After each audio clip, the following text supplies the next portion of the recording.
My name is Vanu Deschetti. I'm with Aplusify. Welcome to today's webinar. We have Rachel Slatterly from Salsa Labs and Neeraj Garg from Aplusify.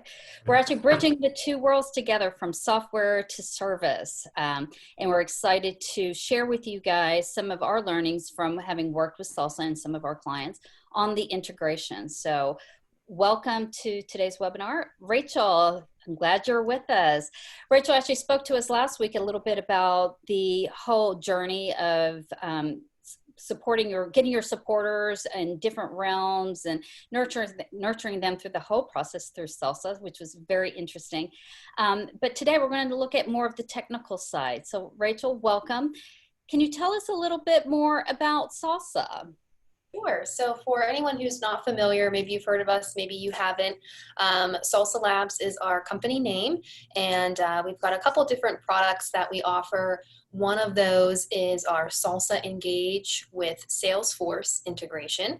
So Salsa Engage is a marketing automation platform. You can do emailing, text messaging, fundraising, creating donation forms, and we also have a lot on the advocacy front too. So that's the Salsa Engage product, and then we've paired that with Salesforce. So if you're a nonprofit using Salesforce as your CRM, but you require the other half of managing your nonprofit, which is communicating with your supporters, you can purchase Salsa Engage, and we have this pre-built integration with Salesforce. We work with the nonprofit success pack, so if you've got that, you're basically all set. So that's a little rundown on Salsa Engage. Rachel, can you, before we get over to getting really technical with Neeraj, can you tell us a little bit about why does Salsa, integrate with Salesforce? So like, what is the value that nonprofits can get by doing that? Because Salsa is pretty robust, but then adding Salesforce to it kind of puts it on steroids. So talk to us a little bit more about that. Yeah, sure. And I can show my screen too if that helps. But basically what nonprofits gain of getting the combined offering is that you have two products that are, different companies, but they talk and they integrate very well together. And that's what we've built. Perfect. I can share now. Let me go ahead and show that. So I'm going to show everyone a little sneak peek of Salsa Engage. And there we go. You can see that on my screen here. We've got the Engage platform that allows you to do the form creation. These forms live inside of your website. We allow you to do that either by taking the code, so you can completely embed a fundraising form or a petition right inside of your website. We also give you the hosted link, so you could just link out to it. The email functionality is built right in here, and without sounding too cliche, the advantage is that you get a one-stop shop. So you've got your emailing correspondence inside of Salsa Engage. We've got a social media integration, so you can post to Facebook and Twitter right inside of the Salsa Engage interface. We allow you to do some simple editing of your assets. That's your different versions of your logo, images that you consistently use in newsletters or email blasts that you're sending out, supporter lookups. We've got some insights and some graphs that you can look at when you're starting to run reports, prepare presentations, things like that. We do have a built-in payment processor here too, so for the fundraising activities. Salsa has a partnership with a payment processor. We set that up for you as you go through your onboarding and training when you come on board with Salsa. And then the last piece is that Salesforce integration that we have. So instead of going out and finding Hootsuite and pairing that with Constant Contact and finding another fundraising platform and then getting Salesforce, so you could have 4+ programs that may or may not talk to each other. And even if they do talk to each other, is it an API that you have to build, or is it already an integration that the company offers? You can pare that down to just 2 products, and that would be the advantage of using Salsa Engage, which does a lot of things, and then pairing that with the powerful CRM Salesforce that you're already using. Great. Thank you, Rachel. Sure. Neeraj, Now, I know that you've worked with clients around the world and specifically with nonprofits on just transforming digitally their organization, how they not only interact with technology, but how that technology interacts with donors, volunteers, grants, grantees, and all of that. So I think we're very excited to hear about some of the technical end of it, of making all of that happen. Can you talk to us a little bit more about the technical advantages of having these two very powerful applications work together? Sure, and I think as Rachel has beautifully described, like how powerful Salsa Engage is. And as the name suggests, right, it actually helps you in engaging with your supporters. And it's like a multi-platform where you can do automated marketing, you can do peer-to-peer fund events, you can do your digital events as well. So I think it's a very powerful platform. And once you integrate that with Salesforce, you can have two powerful tools talking to each other, and the benefits that you get out of it, right, are like, it is like there would be numerous advantages that you can get out of it. And I think the best part about Salsa Engage is that it provides an API to integrate with any platform. And so you don't have to use any middleware in between. You have to do those API calls, and it integrates very seamlessly with Salesforce. I think you just have to do these steps right. And if you're able to do them correctly, it's a seamless integration with Salesforce. So starting with, I will just go through a few steps that you should be taking care of. So first step is, there's a small app that Salsa Engage provides, and they provide you a link for that. So you just have to install that Salsa Engage app in your Salesforce. And what this app does is it actually installs some custom objects into the Salesforce, and it does some configuration settings in Salesforce. So once you have done that, then the real integration starts with Salesforce. And when we say integration, I think in very simple terms, it is making the two databases talking to each other. Right, so you have a Salsa database, Salsa Engage database, you have a Salesforce database, and the whole exercise is to sync the data between those two.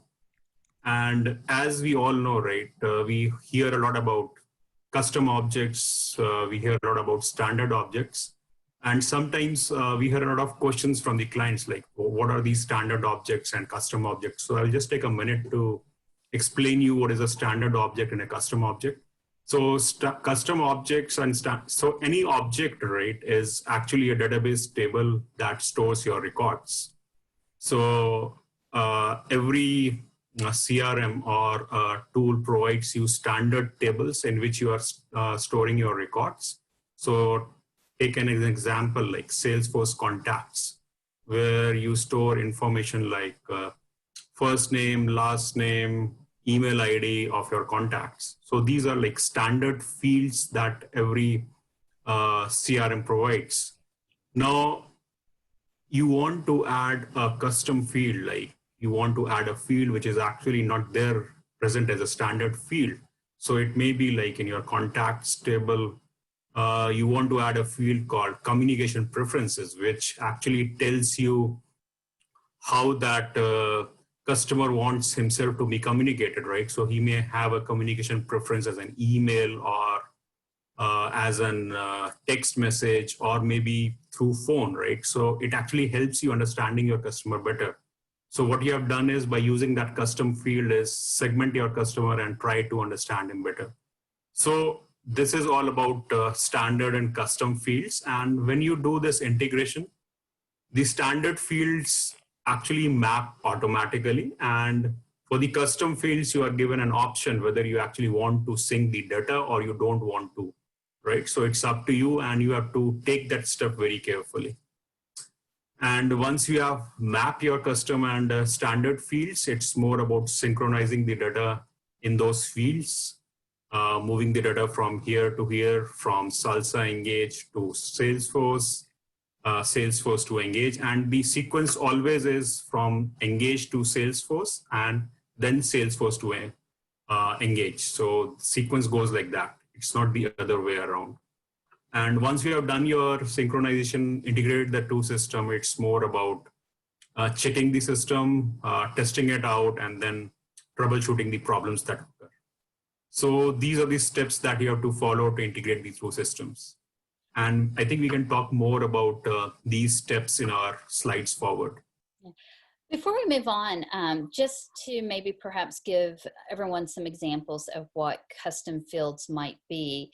Do you guys have any examples that most nonprofits might have? Because every nonprofit is very different. Everyone has their own needs for their organization. But have you guys seen any that organizations have done that's special to a nonprofit?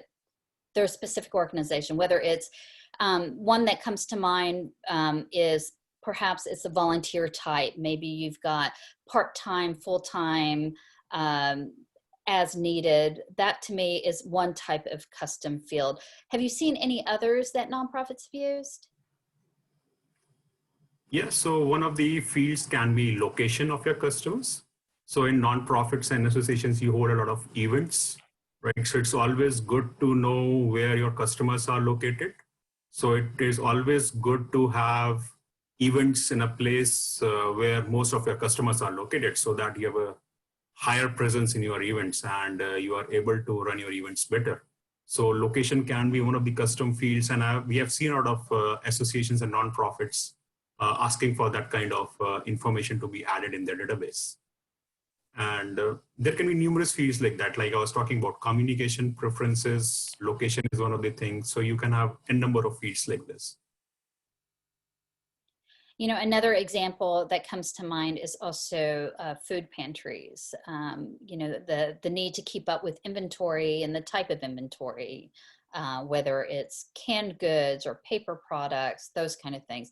But just to kind of, I just wanted to throw that out there in case people were wondering what kind of custom fields could I possibly need. All right, Sure. Neeraj, sorry for interrupting. No, that's okay.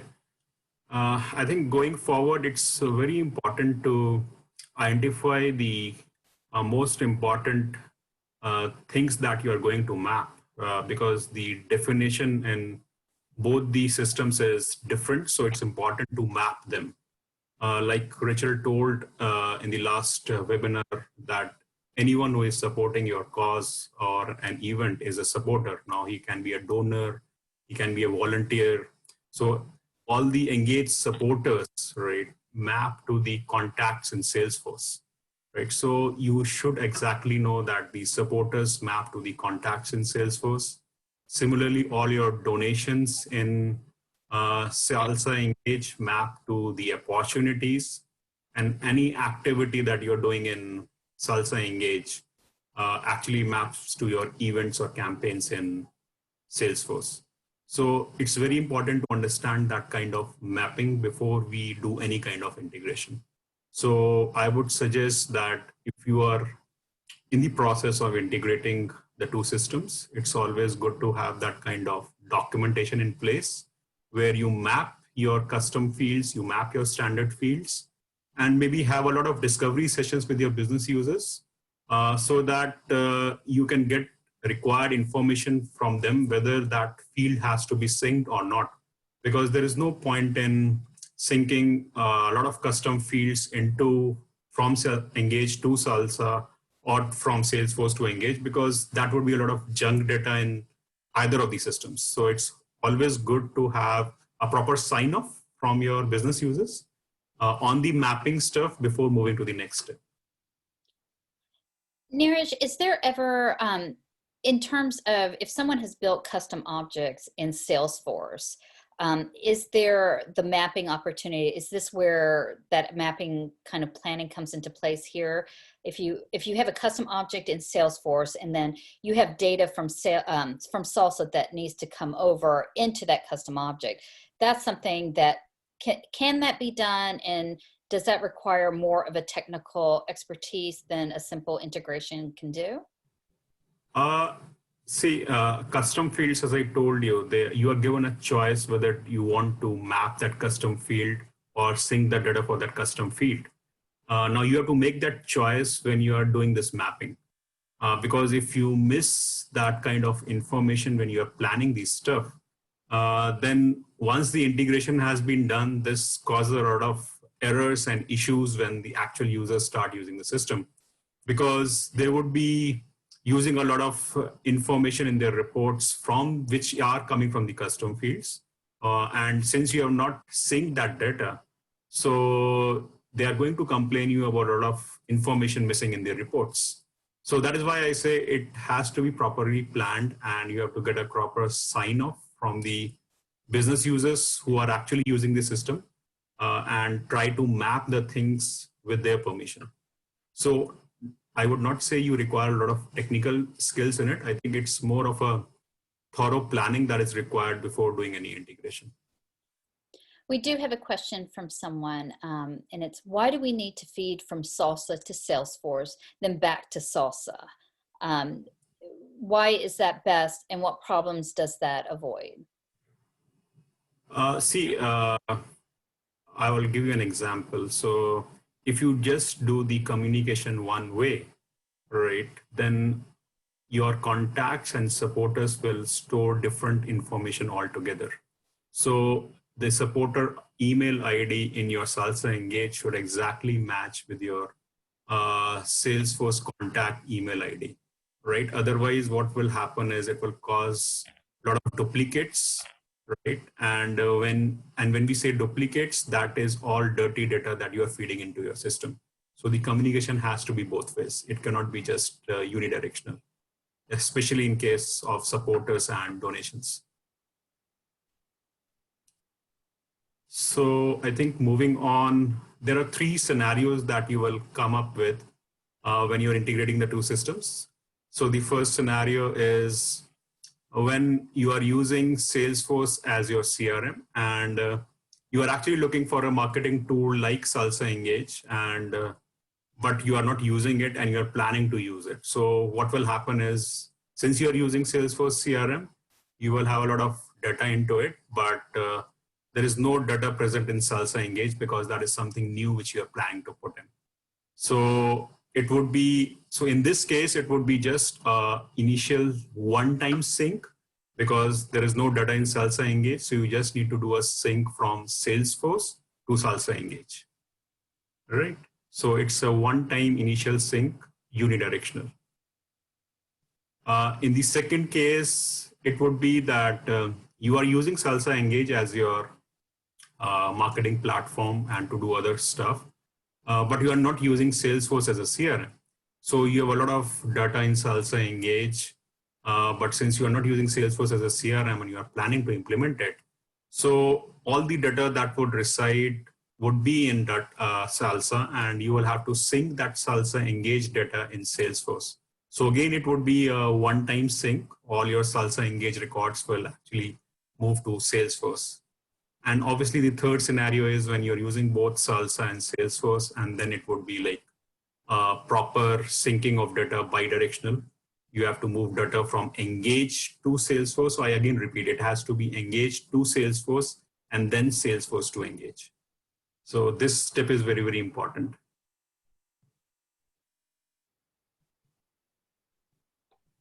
Now this is where we actually talk about each of the field mappings. So we can take donation as the first mapping. And as we saw in the previous slide, every donation maps to an opportunity. And one thing that we have to remember here is that any imported donations that are in Engage prior to synchronization, they are not pushed to Salesforce. So that is something which we have to take care of. And in this, every transaction that we are doing, so your donation may be a kind of a ticket purchase, it can be a purchase in kind of an event. So each donation is a separate opportunity, right? So every donation is an opportunity, and it is not the sum of the transactions. So every donation is an opportunity, and I think we will cover that in a recurring donations in our next slide. And every donor that is actually engaged in that kind of donation maps to the contact in the Salesforce and with a type donor. And as I told you, right, whenever the data is run, each opportunity in Salesforce is linked to a contact record. If the contact record is not present in the Salesforce, that donation will not be mapped to an opportunity. So for mapping every opportunity, there has to be a contact in Salesforce. If it's not created, the records will not move. And the whole reason for it is it will destroy that hierarchy because opportunity has to be related to a contact. It cannot reside alone in the database. So that is something that we have to take care of when we are moving the data, especially the donation data to the opportunity stuff, that the contact data or the contact record associated with that opportunity is actually present in the Salesforce database.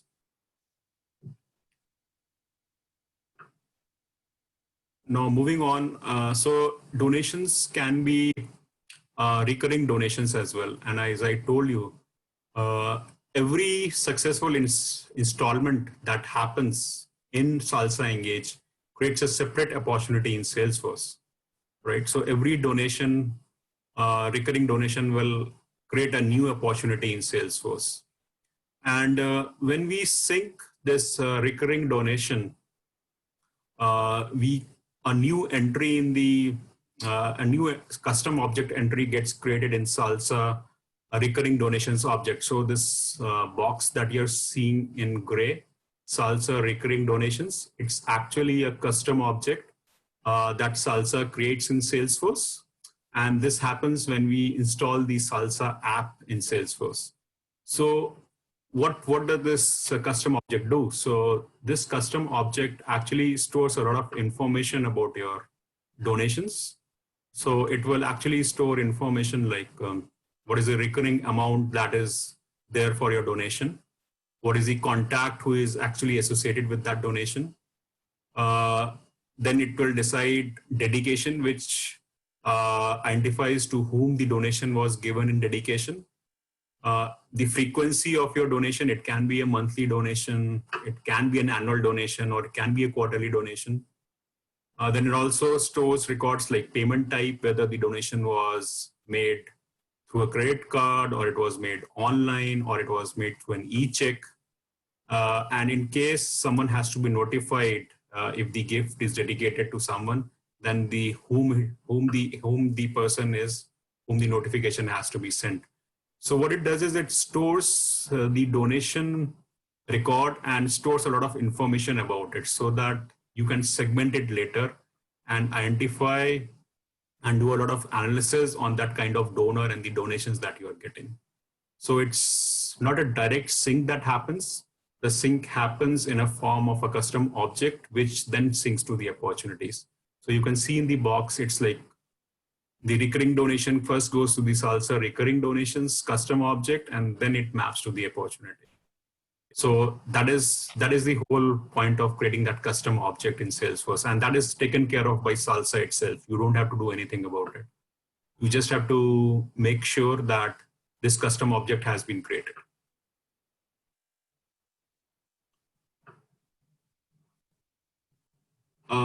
Moving on. So this is about the events. So as we told that every activity that you do in Engage is created as a campaign in Salesforce. And this primary campaign source, that links it to the opportunity. Now, again, in this scenario, if you see, you have got these different types of donations. So you can have a donation in the form of a ticket purchase in an event. It can be a purchase of a t-shirt or any additional stuff. So any kind of donations that you receive through an event, they actually don't directly get created in Salesforce. It actually creates a custom object again, which is Salsa Engage event submission. Now again, same stuff. This custom object stores a lot of information. Again, the donation amount that was paid as a part of the event, the fees that you might have paid for the event, maybe the ticket amount that you collected for the event, or any additional purchase. So all these Salesforce custom objects, what they do is they actually help you in pulling various reports.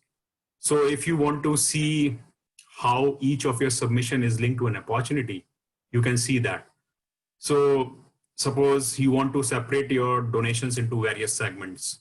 So you want to see what was the part that was donated as a part of ticket purchase for an event. You can calculate that. What was the part of the amount that we got from purchases like t-shirts from an event or any kind of additional donations, that you can get it. So what it actually is helping you out is in getting the enhanced segmentation and your total gift reporting.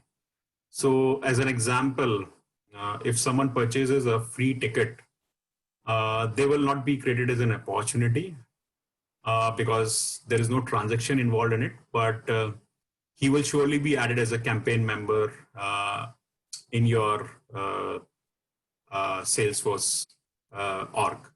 So any free ticket purchase would be added as a campaign member and not as an opportunity. So only transactions which are done are stored as opportunities in Salesforce. So I think these are the benefits of getting these custom objects created and getting the reports out of it. And that is how Salsa Engage helps in segmentation of your customers, helps you target the customers by, maybe you can have your analytics run and see like who are your major donors, how you can actually run campaigns on those kind of donors, segregate your donors based on different types of fields that you can have as a custom fields in your either Salesforce or Salsa Engage. Neeraj, before we move on to the next slide, Rachel, if someone wanted to do the Salesforce integration, how much support does Salsa provide for that? Is it something that they just simply download the API and do the integration? Can they turn to Salsa for assistance, or are there resources for them to turn to? Yeah, absolutely. So our clients do receive support. Obviously, it's an integration. So you've got, like I mentioned, 2 companies involved, and we'll do our best to help you on the Salesforce side. There are times where it's just a little bit beyond the Salsa expertise, and that's when we turn to our consulting partners like Aplusify to kind of help us figure out what's going on. Anything on the Salsa Engage side will certainly help you with, and with that setup screen on the Salesforce tab inside of Salsa Engage, we can help you configure that. That's where you do your mapping. There is an errors tab inside of Salsa Engage where you can look through an error log. That's usually where people come up with their questions. So we'll help you decipher those. But if it gets a little bit too advanced, or we do narrow it down to there's a problem within the Salesforce account that you have synchronized with Salsa Engage, you'll have to go to a consultant, or maybe you have somebody internally who can help you. But we are available for support, and we can help troubleshoot to at least determine where that issue is, and then we can direct you on the right path to get that fixed. Sure, thank you. Neeraj, do you have a recommendation for organizations that have not done this integration yet, and they need the assistance? So let's say they've got a lot of customizations and the integration is going to be a little bit more intricate, a little bit more intricate than maybe someone who doesn't have the tech skills to back it up. Is there advantage, or not an advantage, but is there a point where a company like Aplusify should come in? Should we come in before the integration, or after some, after integration? What are your recommendations for something? Yeah, so I think when you're doing an integration, so you're spending a lot of money because you have got 2 powerful tools, and any integration means that you want to use the powerful features of both the tools that you're using. So it's a good exercise, and it has to be a very well-planned exercise. And for that, you need to plan your integration in a fashion that you get minimum errors and things are done right. So I would not say that it would be a perfect integration where you will not get any errors. There would be zero errors. So you will not have that situation, but you should try to minimize the errors, and you should think of how to plan your integration better. So you can do it two ways, right? Either you have your own technical team who can help you out. They can talk to your business users. They can have conversations with them, come up with a mapping document, come up with a plan on how to integrate it. But if you think you don't have that team or you are running short of that team, it's always good to involve someone who has done this integration before, uh, to start right from the planning stage, because there is no point in integrating without planning and then getting into errors and then searching for someone who can come and fix those errors. Because in a way you are spending more money on it. You have wasted effort first in integration, and then you're trying to find someone to do quick fixes. Because what will happen is, if there are a lot of errors in your system and someone comes up, then what he will be doing is running patches into your system rather than doing root cause fixes. So as an example, if there's a lot of duplicate data that has got into your system because you're not planned your field mapping properly. So, and you have got around 100,000 records or maybe 10,000 records whatsoever.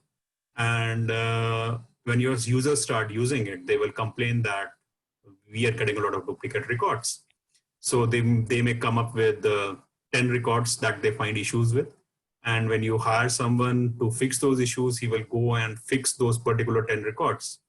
So, and then with time, you will have 10 more records. So it's always good to work in a preventive fashion rather than first committing the mistakes and then hiring someone to fix those mistakes. So I will suggest that if you don't have the required expertise in your team, it's always good to have someone, some consultant or some vendor, like maybe Aplusify, to come up during the planning stage and do the things right for you.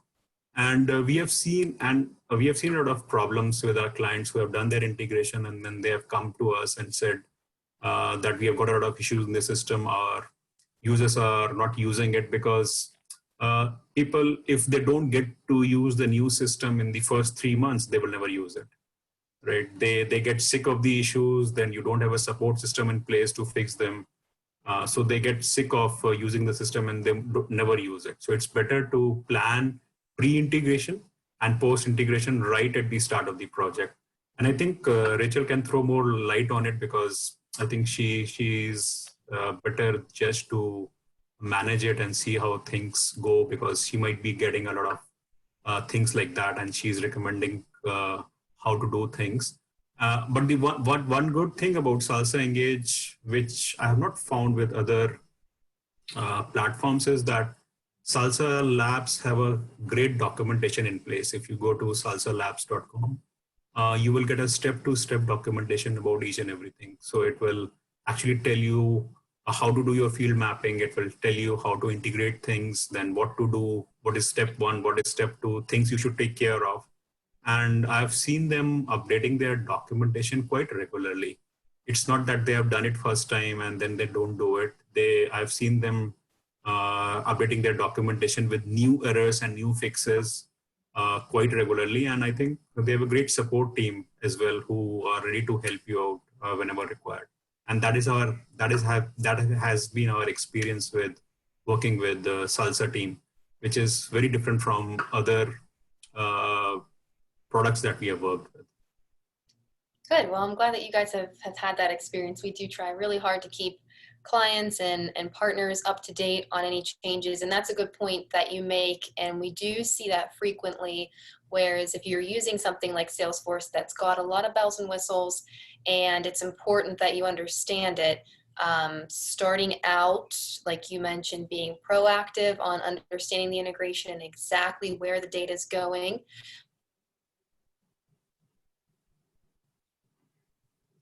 Oh, I think Rachel's frozen. Definitely recommend that.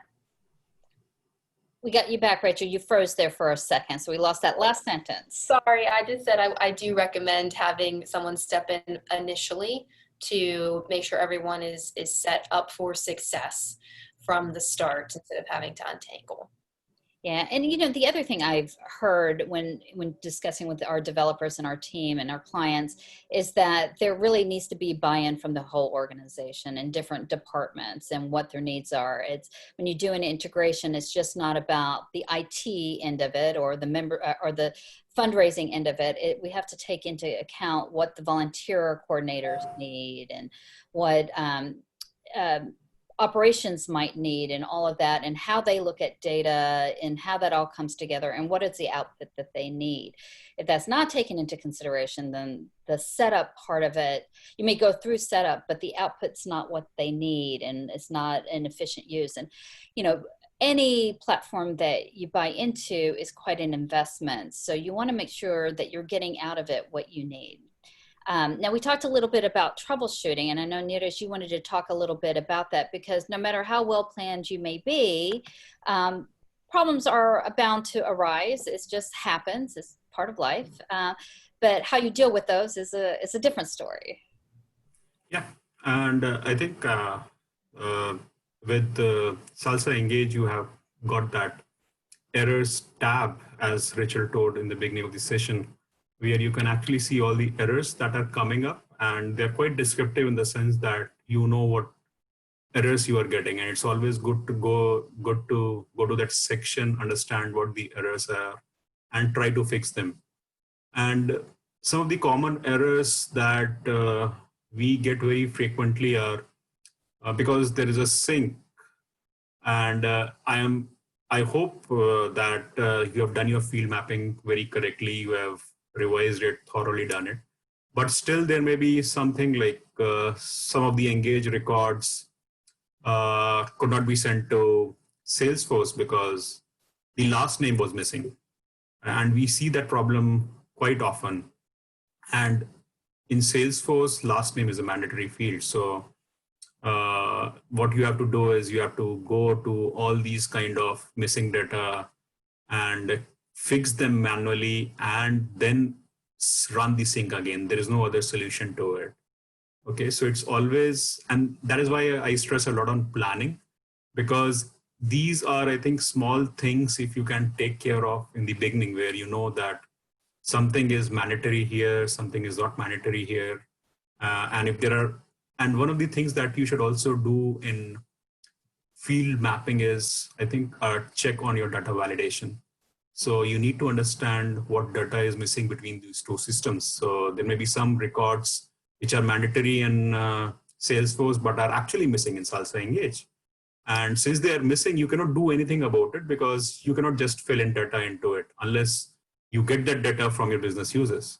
So as a step, what you should do is, before doing that, if you can identify those gaps, you can go back to your business user and say that this last name is missing in your Engage records. And if you do the sync, these last names are not going to get synced to Salesforce, and that is going to cause a problem. So it's better that we fill in those values with some dummy values or whatever you want to do it, and then do the sync. So what will happen is, this will actually, if you are syncing 10,000 records, it's going to save you 10,000 errors in live system. Right, so it's an iterative process. So if you can nail that thing right in the planning stage, you can avoid those kind of errors. Then similarly, there may be Salesforce records that are not sent to Engage because there is already an email ID present out there. So it's like the email ID is already present, you are trying to push it again. So it says it already exists, but you cannot do anything about it. So because you're not run a data sanity check on both these systems. And most of the times people don't do it. First is, I think they think that it's a simple integration, it's a seamless integration. We just need to open the connector, we just need to map the fields. Oh, that's very, very good. And let's just run the sync because they're in a hurry to do it. because business users don't have time, associations don't have time. They want it to be done in 1 month or 2 months or whatever it is. And that's it. And then since you have not thought about how to support your system and you're not planned it better, when it's live, you are celebrating. But when the actual system users start using the system, it's like a whole bunch of errors that you are getting and you're not prepared to tackle on how to use them or how to tackle them at the first instance. So, and these are very simple issues that you can do, right? Duplicate data records, mandatory fields. And when you are actually syncing Salsa Engage records in Salesforce, Salesforce has that feature and it's intelligent enough that it does not create those records immediately in Salesforce. So there is a Salesforce custom object table called Salsa supporter queue. So all the records that come from Salsa Engage in Salesforce actually get accumulated in a queue called Salsa supporter queue. Now, what this queue does is there is a built-in Salesforce function that actually runs duplicate checks on first name, last name, email ID. And if that test is passed, then only those records are actually synced to Salesforce. And if you can change that logic and you can have some more filters on it so that you can put in some more duplicate checks that you want to. So Salesforce provides that facility. But I think most of us are not aware about it, and we think that sync has been done. We are not aware about those custom objects on how it runs. And sometimes what happens is you lack technical knowledge in your team as well, where people have not done the integration and they are not familiar about what a custom object is, how the data is getting stored first in a queue and then moving forward. So they tend to miss those steps, and sometimes they don't understand and things just go on. So it's always good to have someone who actually has a knowledge and who has done this integration before. So maybe if you're hiring someone, right? So it's good to have these kind of questions being asked them too, right? Because how will you know whether that person has done a real integration or not? And these are the type of questions you should ask, right? So like what are the steps that you're going to do? So you should ask them, what are the steps that you follow when you do an integration? And the things that we are telling in this webinar, if you are able to relate that and he's able to give you right answers to those questions. So maybe you can have a question list, right? That these are the type of questions I'm going to ask a vendor or a consultant. And if he's able to answer these, then he's the right vendor. And I think these are the steps which we should do. And sometimes, like I will give you an example. We were working for a client and we realized that in Salsa Engage, middle name is actually a mandatory field. But Salesforce does not add that middle name by default. Right? So if you have to add that middle name, you have to go to a little tick box and map that Salesforce middle name, and you have to say that I want to add the middle name while syncing, right? If you miss that step and if you don't know, then what will happen is your middle names will never be synced to your Salsa Engage, right? So again, if you have transported or synced 100,000 records, 100,000 errors, because you have missed 100,000 middle names. And then the only option is that you go and manually add those middle names or you create a script. So it's like how you better plan things that is going to save money. So if you are able to spend money right at the start where you get the correct guidance and you know how to do things, you can save money in support. But if you don't do those things initially, then I think you should be prepared for a lot of complaints from your users and you have no idea how to fix those things. So Neeraj, let's talk worst case scenario. Let's say an integration was done, went horribly wrong, duplicate data, all sorts of errors. Would you recommend or is it even possible to start from scratch, scrap the integration, start all over again, or spending time to figure out what's wrong and fixing those errors? See, I would not recommend going over again, because that is something that if you tell a association or a non-profit that we are going to do it all over again, I think they're not going to agree to it, because they've spent a lot of money on it. So the only option is that you go and analyze. And I think associations must think, or I think if they've got a good consultant, he will go back and say, oh, so we get errors like there is a duplicate email ID, or this record middle name is missing from this, right? So what an ordinary consultant would do is he will go and fix that particular record, right? While a more matured consultant, what he will do is he will take his time and he will try to identify why is this missing. So this middle name is missing. That means there might be more middle names which might be missing in a different records. And he will go and search all those missing records and he will come up with the problem. And then he will say, oh, this is not only the middle name that is missing. There are 500 or 1,000 more records that are missing. So what he will do is he will actually try to fix all those issues in one go rather than doing it one by one, right? So he will actually try to save money for you and create lesser problems than before. So it's always essential that you have the right guidance in place, people who can actually think and not do things just in a hurry. So if you have got people who are experienced, who have done this activity before and who have got a lot of documentation or these kind of errors which they know would happen, so they will take less time to figure out things and get things done properly rather than just fixing the issues as they come. Rachel, I have a question. You know, I think of a lot of these softwares of being like a gym membership, right? Like you have the intention of doing, you know, losing weight, getting fit. But if you don't use that membership, you're not going to meet those goals. But with organizations that are getting Salsa, getting Salesforce, what are some of the things that you're seeing that organizations, like the top priorities of what they want to accomplish by having these two systems in place? Like, what is it? What are their goals, and what's that look like?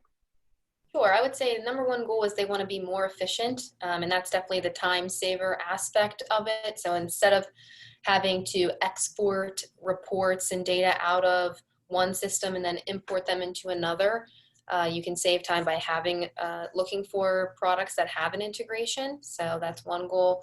Another one is that they can run more robust reports that encompass many different aspects of their supporter. So you're running your reports in Salesforce and you're including that online data that you've collected inside of Salsa Engage. So you can run reports that include more information that will help you make better decisions about what to do. And you're also understanding your supporters more because you're not missing pieces of information that live in other platforms that you wouldn't have otherwise considered unless you were passing the data back and forth. So I would say that those are the two, just being more efficient and then also having a greater understanding of your supporters because you have that integration. Great. Well, if anyone has any other questions, definitely, this is not your last opportunity. You can definitely contact us and let us know. I will share Rachel and Neeraj's contact information in the email that we send out to you with the recording. But before we leave, Rachel and Neeraj, are there any parts of any wisdom that you would like to part with our attendees today? I would definitely take heed of the advice that Neeraj gave, which is to start planning. And if you don't have somebody internally that really understands how Salesforce works and has that technical knowledge, just do it. You'll save yourself time. Your future self will thank your past self for doing that. Yes, I think I would have the same advice, but in more, I think, which was a very good point that you brought up in between. I think when you are doing integration, it's not one team for which you are doing it. It has to be a combined effort for the whole organization, because if everyone is not associated with the kind of integration that you are doing, you are going to face a lot of conflicts after the implementation has been done, because you have not got the buy-in from everyone, and everyone is not interested in, so everyone is like not adaptable to change. So they are happy with what they are using, and this is a change which you are bringing in their life. So unless you get that acceptance from them for that change, it's going to create a problem for you after the integration that you have done. So it's always good to have a buy-in before the integration, rather than just handing a new system to them altogether. Like, this is your new system, start using it. So it has to be a acceptance more than just giving them orders on to using the system.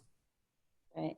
Well, thank you very much, Neeraj and Rachel, today. Thank you, everybody, for joining us. Today, you have listened to our webinar, the second part of our series, Salsa and Salesforce, Tips to a Successful Integration. If you know, one of the things that we like here at Aplusify is we really like working with nonprofits, hearing your stories, and helping you with your digital transformation and making the most out of what you have. So if it's not our services that we can help you out with, we love sharing our information, and through our webinars and blogs, definitely check out our website, aplusify.com/webinars. And just to let you know, our next webinar coming up is in September 23rd, Optimizing Your AMS. Now that webinar, it may sound like it's for associations, but there are a lot of pieces of information that will be in there that apply to associations and nonprofits. So basically, in these lean times, we're running on lean staff, lean funds, and we want to help you get the most out of your technology. So hopefully you can join us there. Again, our webinars are free and educational, and hope that you subscribe to them and join us. Again, thank you for joining us, and we hope to see you next time. Take care and stay safe. Bye.